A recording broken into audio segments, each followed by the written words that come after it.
दोस्तों, खौफ का दूसरा नाम फूलन देवी। भले ही बीहड़ों में सिर न पाए जाते हों, लेकिन फूलन देवी के खौफ से सारा चंबल कांपता था। इनका जन्म 10 अगस्त 1963 भूरा कपुरवा एक मल्लाह परिवार में हुआ था। जब वो धीरे धीरे बड़ी हुई तो उन्हें पता चला कि उनके चाचा ने सारी ज़मीन उनकी हड़प ली। उन्होंने अपने चचेरे भाई के सिर पे एक ईंट मारी। इस हरकत को देख करके उनके माता पिता बड़े नाराज़ हुए और उनकी शादी एक 35 साल के बड़े आदमी से कर दी। जब शादी कर दी तो उनका पति उन्हें रोज़ मारता पीटता था।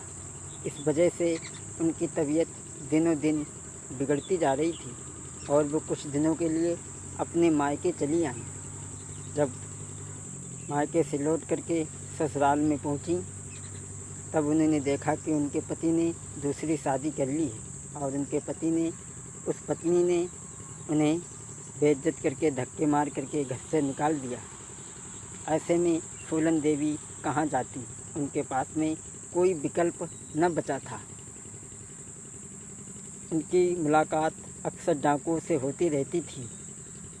गिरोह में जाकर के शामिल हो गई वो। उस गिरोह में उन्हें एक डाकू से प्यार हो गया। विक्रम मल्लाह नाम के डाकू ने दूसरे डाकू को मार दिया।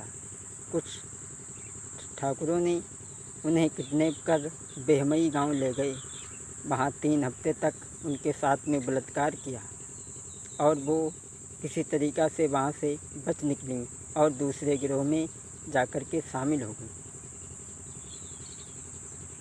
साल 1981 में वो फिर बेहमई गांव गईं और 2 ठाकुरों को जिन्होंने रेप किया था उन्हें पकड़ा और पूछा और 22 ठाकुरों को लाइन में खड़ा करके गोली मार करके हत्या कर दी। दोस्तों,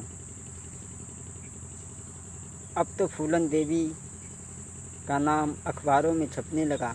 दिनों और दिन हॉन्टेड होने लगी। 2 साल कोशिश करने के बाद में भी पुलिस उन्हें पकड़ने में नाकामयाब रही।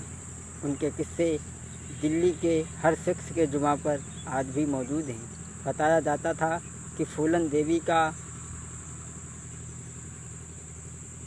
दिमाग नेटवर्क इतना तेज़ था कि उन्हें पुलिस आने से पहले ही खबर मिल जाती थी। सरकार पर भी बड़ा जोर दबाव पड़ा। इंदिरा गांधी की सरकार थी। उन्होंने कहा कि फूलन देवी अपने आप को सरेंडर कर दें तो ज़्यादा अच्छा रहेगा। पुलिस 2 साल तक पीछे पड़ी रही लेकिन फिर भी नाकामयाब रही। ऐसे में उनके पास में कोई विकल्प नहीं बचा था और उन्होंने अपने आप को सरेंडर करने की सोच ली, क्योंकि उनकी तबीयत दिन और प्रतिदिन ख़राब होती जा रही थी। उन्होंने कहा कि अगर फांसी की सज़ा ना हो तो मैं अपने आप को सरेंडर कर दूंगी। फिर वादा दिया और कई एक बड़े अधिकारियों के कहने पर उन्होंने अपने आप को सरेंडर कर दिया। साल 83 में वो 11 साल की लंबी सज़ा काटने के बाद में साल 83-84 में उन पे लगे हुए सारे आरोप 22 हत्या, 30 डकैती और 18 किडनैपिंग के आरोप लगे थे, लेकिन सरकार ने वो वापस ले लिए और उन्होंने मिर्ज़ापुर से टिकट लेकर के सांसद बन गई। अब वो डाकुओं की लाइन छोड़ करके सांसद तो बन गई थी, लेकिन फिर भी बीहड़ की परछाई उनका पीछा नहीं छोड़ रही थी। शेर सिंह राणा बहादुर नाम के एक युवक ने वो घर से निकल ही रही थी, उनकी गोली मार करके हत्या कर दी।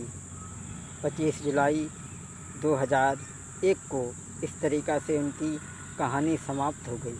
दोस्तों, अगर ये हमारी जानकारी आपको कैसी लगी, अगर अच्छी लगी हो तो हमारे चैनल को सब्सक्राइब करें, लाइक करें और हम आपको ऐसी ही रोचक और भी नई कहानियाँ आपके बीच में लेकर के आते रहेंगे। एक बार प्लीज़ एक सब्सक्राइब ज़रूर कर दीजिए। अरे फूलन देवी की गाथा हमने, अरे तुमको गाई के दई सुनाई, जो कछु भूल बनी हुई भैया, मेरी जगलती माफ़ हुई जाई। अरे विनय शास्त्री कही टेरत हैं, जो वाला सम्राट कहाँ कोई हाल सुनाओ तुमको बीरन, जैसो सुनो कानन से आजू।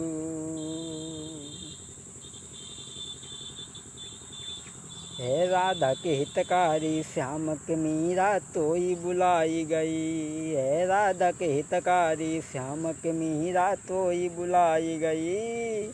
अरे तोई बुलाई गई मीरा तोई बुलाई गई, हे राधा के हितकारी श्याम के मीरा तोई बुलाई गई। ससुरे में चलियो संभारी के मैके में काटी जाइयो, ससुरे में चलियो संभारी के मैके में काटी जाइयो। जरा ध्यान दें। अरे धर्मराज जब लेखो मांगे तब तुम कहा बताइयो री, ससुरे में चलियो संभारी के मैके में काटी जाइयो, ससुरे में चलियो संभारी के मैके में काटी जाइयो।